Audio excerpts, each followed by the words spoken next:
আসসালামু আলাইকুম। আজকে আমি নতুন একটা জিনিস টেস্ট করতে যাচ্ছি। সত্যি কথা বলতে কি এই জিনিসটা আমি অনেক দিন দেখছি কিন্তু কখনো সাহস হয় নাই। তো আজকে সাহস করে কিনেই ফেললাম। এটা হচ্ছে জার্সের ম্যাঙ্গো জুস। আর এটার ভিতরে কিছু বেসিল সিড আছে। আমি এটাকে টেস্ট করতে চাচ্ছি। এটার হচ্ছে জাস্ট 290 ml, যার বাজার মূল্য হচ্ছে 270 টাকা। আপনি যদি সুপার শপ থেকে কিনেন তাহলে হয়তো অনেকটা ডিসকাউন্ট পাবেন। তো এখন প্রশ্নটা হইতেছে, এটা কি অর্থিত নাকি টাকার অপচয়?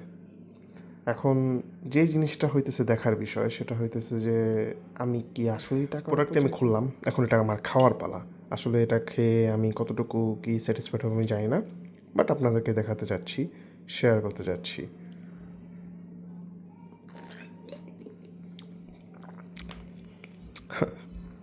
সত্যি কথা বলতে 270 টাকাতে আপনি আরও অনেক ভালো জিনিস পাবেন। পুরাই বাস খাইছি। এই ধরনের জিনিস মার্কেটে যখন আনে সুপার শপগুলো কেন ডিসকাউন্টে বিক্রি করে আজকে টের পাইলাম। যাই হোক, শখের তুলা 80 টাকা।